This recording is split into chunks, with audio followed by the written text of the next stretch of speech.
So do you ever notice that for very smart people, lawyers are really dense when it comes to their family law marketing strategy? Now, I don't know if you've noticed, but if you look around at the family law lawyers and if they do any advertising, you'll see that their advertising looks exactly the same as everybody else's. The suits, the library, the pillars of parliament, the scales of justice. It's no wonder that people can't find really great divorce lawyers because their divorce lawyers make the mistake looking the same as all the other divorce lawyers. So in this recording, what I'm going to share with you are the 10 top mistakes that, well, most divorce lawyers make, most lawyers make in their family law advertising. And once you see those top 10 mistakes, you're going to discover how to avoid them so that you can save oodles. Oodles in terms of your financial resources, in terms of your time, in terms of your energy. So let's dive in. And stick around to the end, because at the very end of this video, when I'm talking about the 10th mistake that you're going to avoid because you're watching this video, I'm going to share with you a really strong insight that I discovered when it came to my own learning about, well, the disaster mistakes I made with, well, my family law advertising strategy.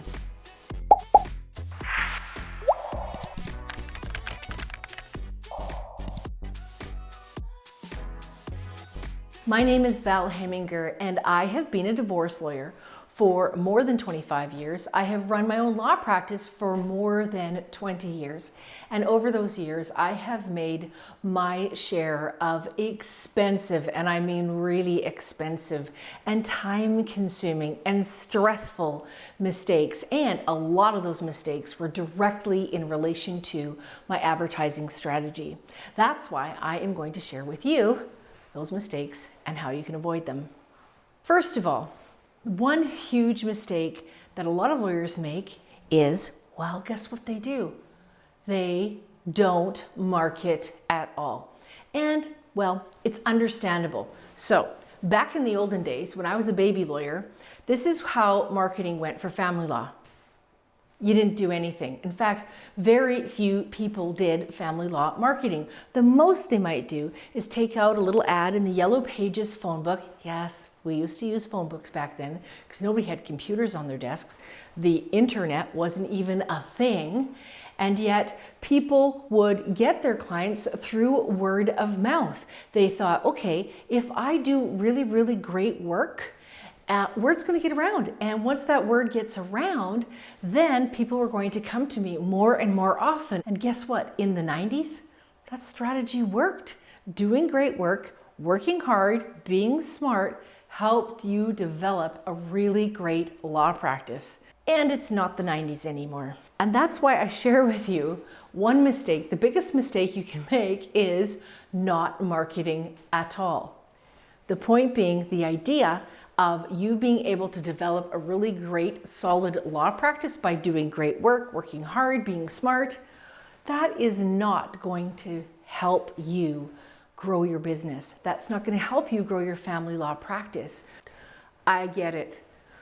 If you are thinking about your family law advertising strategy, even if you've stuck your toe in, see it as pretty overwhelming. You've got a website to think about. You've got social media to think about. If you're going to do social media, what are you going to post on social media? And how do you follow up with the social media? And what do you say on your social media? And which platform are you going to be using? What's the best one? And it goes on and on. So what often ends up happening is lawyers who are thinking about their family law marketing strategy and they want to get started, they get so overwhelmed that they choose to do nothing. Here's the point. You want to get started to do something and start developing a strategy and moving forward with that strategy, that is engaging, doing your strategy so that you can do some marketing. Don't make the mistake that a lot of lawyers make, and that is they don't market. Here's another really big mistake that lawyers make, oh, so many of us make, is we think that we're going to get around to building our website. Now, if you're wanting to grow your family law practice and you think, okay, yeah, that's one of the things I've got to do. I've got to build my website. And you think, well, why would I pay a web designer or a web company to build my website? I mean, gosh, that's going to cost me $1,200, $1,500, $2,000. Wouldn't it be better I did it myself? Don't make the mistake that you think that you are going to get around to building your own website. My gosh, your website nowadays, it's kind of like the front door of your office. And the point being is that you want to make sure that people can find the front door of your office. And if you don't get around to building your website, people aren't going to find the front door of your office. What's better for you is that you focus on your family law marketing strategy, taking some steps towards developing that, doing the great work you do as a family law lawyer for the clients you do have, and moving forward in that way. Unless you have training and expertise in building really wicked, skookum, beautiful, gorgeous, fast, non-buggy websites, get an expert to do that for you. And as always, if you want a referral to a really great website company, reach out to me. I have some great suggestions. In fact, if you look at my law firm's website, pathwaylegal.ca, take a look at that website. That website, I believe the structure of it cost me about $1,500. It's not buggy, loads super quickly, shows up great on mobile, really worth the investment. Another mistake that lawyers do a lot, me included, back in the olden days when I first really started thinking about my family law advertising strategy, was that I spoke or talked about myself. Here's the point. Your clients, your potential clients, they don't really care about you. Oh, sure, they're going to look at your about page at some point. Actually, in fact, about pages are very, very much often visited for websites next to the home page. But what your clients want, your potential clients want, they don't want to hear about how you'll work hard for them and how you have had great success and how you're a great advocate. They want to hear how you are going to help them. Think of yourself as the Yoda, the person guiding Luke Skywalker on his journey.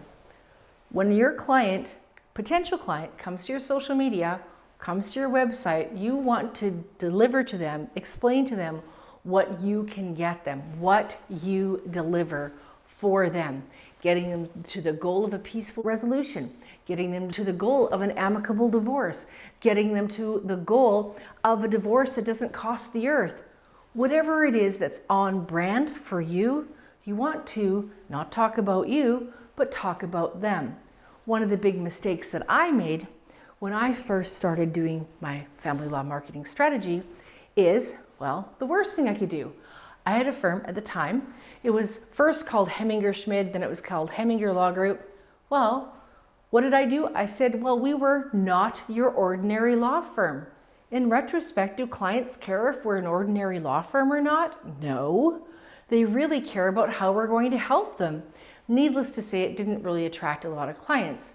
We eventually morphed into think, well, maybe is not a negative word. Let's change it and say, we're more than your ordinary law firm. But again, we were talking about us as a law firm. Clients don't care about us as a law firm. They want to know how we're going to help them get through their separation and divorce process, what we're going to deliver to them. So even though we thought we were very clever with not your ordinary law firm or more than your ordinary law firm, not so much. It really didn't attract great clients to us. At my current law firm, Pathway Legal, we say it's your pathway to a better divorce. Let us help you get divorced better. And then we have all kinds of ways that we show how they can get a better divorce. So people will already know the transformation to expect by coming to us as their potential lawyers. The point being is that it's not about you, it's about the potential client. The fourth thing is that You don't want to ignore, yes, I have to say it, online digital marketing. You have to accept that it's here to stay, at least in this lifetime, I'm pretty sure. And gone are the days where people relied solely on word of mouth. Not to say that's a bad thing, because our firm, we do have clients that say, hey, I was referred to you by my cousin, sister, friend, my friend's friend, my coworker. Sure, we won't say no to that high trust referral. That's great. However, it's also really important that you have a digital marketing strategy that is going to attract potential clients to you and your law practice. Digital marketing is here to stay. If you like what you see here, hit that like button and hit the subscribe button so you will be kept apprised of every time I release a new video. And last but not least, if you want to leave a comment, be sure to do so because I will always respond. The next thing, in relation to digital marketing, I'm saying don't be, at least to start, polyamorous about your social media. And what do I mean by that? Well, again, it goes back to the overwhelm. A lot of lawyers, they've got their Facebook page, they've got Twitter, they've got LinkedIn, they have got Instagram and TikTok, and you name it. And they don't even know, oh, Google My Business, that's another one. And so they have this strategy of so many different social media platforms, and they're not doing any of them well at all. So as you get started, focus on one social media platform. My suggestion is Google My Business. Think about it. As I record this most powerful search engine in the world, yes, it's Google. And getting Google to love you through your Google My Business page, yes. If you have a Google My Business page, it means that you have a place on a Google map. So if people punch in divorce lawyer, best divorce lawyer near me, guess what's going to happen? Your firm's going to pop up. In my city, whenever people Google best divorce lawyer, divorce lawyer, divorce lawyer near me, good divorce lawyer near me, my firm always comes up number one, just after all those poor jerks who have to pay a ton of money for their paid advertising. Guess what? We do that for 100% free. So pick one social media platform and focus on that. The sixth mistake you want to avoid is, and it's so tempting, this is another mistake I made, was that you don't want to be a jack of all trades, master of none. Now, when I first hung out my shingle, literally like a shingle, 2001, I had a Yellow Pages ad, because that's what they did back then. And in it, I advertised that I did family law, bankruptcy and insolvency, debtor, creditor, personal injury, bicycle accidents, motorcycle accidents, you name it, because I didn't want to miss out on any potential work. But the thing is, because I was a jack of all trades, master of none, I made the mistake of not focusing on a particular client that I wanted or getting really good at a particular area of law. Unless you live in a one-horse town where literally you're the only lawyer in town, then maybe you could be the jack of all trades. If that's not your situation, then what you want to do is make sure you pick a niche or niche of what you focus on and the particular clients that you want to help. Another huge mistake that people make in their family law advertising strategy, oh, and I made this one too, is I used to hope and pray to get great reviews. Every few months or so, I would check my online reviews, when those things were starting to happen. Oh, I finally got another review. Oh, I didn't get a good review. Oh, I got another really great review. And I would just hope and pray that I would just get these great reviews, because really great reviews get you really great clients. When you have that social proof, as in all these people saying, hey, this law firm was so great, this lawyer was really great, it brings more traffic, more potential clients to you. So what you want to do, and it's ethical, is ask for the reviews. If you have a really happy client who just thinks you're the best thing ever, well, what you want to do is ask them for a review. If you're watching the video recording of this, you'll see that I'm holding a mug that says best lawyer ever. A very happy client recently dropped this off. Plus she put chocolates in it. Such a sweet thing to do. So I thought that was a really nice gesture. Back in the olden days, I would have been so happy that she gave me this beautiful mug, even though it has my face on it, saying best lawyer ever. I would be so happy about that, and that would have ended. Well, after I ate the chocolate, of course. But now what I did was I'm thinking, I think I should probably ask this client for a review. And so she kindly did a video review with me where she's raving about how great the work is that we did for her and her family. And so the point being, don't hope and pray and wait for reviews. When you have those thrilled clients, make sure that you ask them for the review. We go so far as to send them an email that say, thank you for trusting us with your family law matter. We're so glad that we've been able to help you. And the thing is, we'd be so grateful if you could help us, because when people leave us reviews, it helps other people find us. And so if you've been pleased with our work, please leave us a review, and we give them a link. We also say, and importantly, if you have any concerns about the service we gave you, anything that didn't work for you, please reach out to me, because I want to know. Doing really great work is important to me. It's important to our entire team. And so if you think there's something we could have done better, please tell us. I have to say, clients are more than happy to leave those positive reviews, and sometimes they give really great feedback too. That feedback makes our firm better so that we can continue doing really great work for people that we care about. That is, people who are going through separation and divorce, who want to get through that process in a way as succinctly, as inexpensively, as efficiently as possible. That's what we want to help people with. So think about the people you want to help and utilizing your previous great work to attract that next client, and the one after that, and the one after that. Also, don't make this mistake.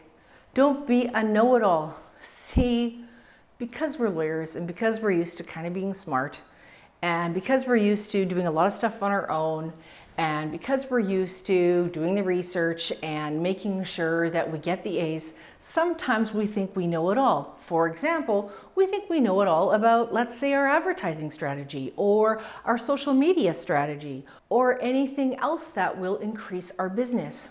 Here's the point. Don't be a know-it-all. Reach out to somebody who knows what they're talking about.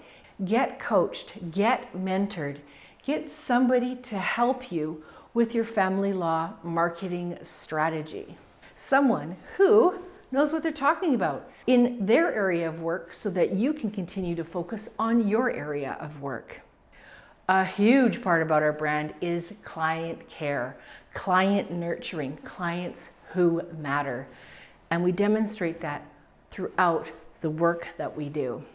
Finally, as I promised, I said that I would share the penultimate marketing mistake that a lot of lawyers make. And oh yes, I made that mistake too. A lot of lawyers think that their brand, that is their brand about what kind of clients they are going to attract, what kind of work they're going to do, comes from their business card, their firm colors, their font. I'm embarrassed to say how much money I have spent in the past on branding. When I first opened my own law firm, I had the coolest looking business card, this really cool orange color, and then a lawyer copied that, and so that was the end of that. And then I spent more money on a different logo and a really great font and some really great colors. The point is this: your brand is not your business card. Your brand is not your font. Your brand is how you deliver service to your clients and what they can expect each and every time. If you go to my website, Pathway Legal, you will see our brand all over the place. And our brand has, well, what's unique about us, what we deliver to our clients. We say we're only going to go to court as a last resort. We are going to engage in dispute resolution and try to get your matter resolved that way. And the lawyers who work here have to be committed to dispute resolution training in order to be able to say they're part of the Pathway legal team. We deliver transparent billing to our clients. We make sure that with our clients, even though there are an unlimited amount of rabbit holes to go down in family law, that we focus on the goal always of getting your matter resolved. And a huge part of that is that we demystify the law for our clients. We are not up there saying we're in this ivory tower and objective and all important and very, very intelligent who know all the things.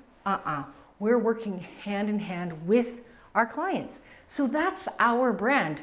Sure, we've got a pretty cute logo, it's pretty good colors, great font, but really our brand is what we deliver. That brand comes out in our phone messages when people call us. It comes out on our website. It comes out when people come to our office. They go, wow, this doesn't look like a law firm. It feels like I'm being nurtured and cared for here. So when clients come to our firm or engage with us, all of our team knows our brand.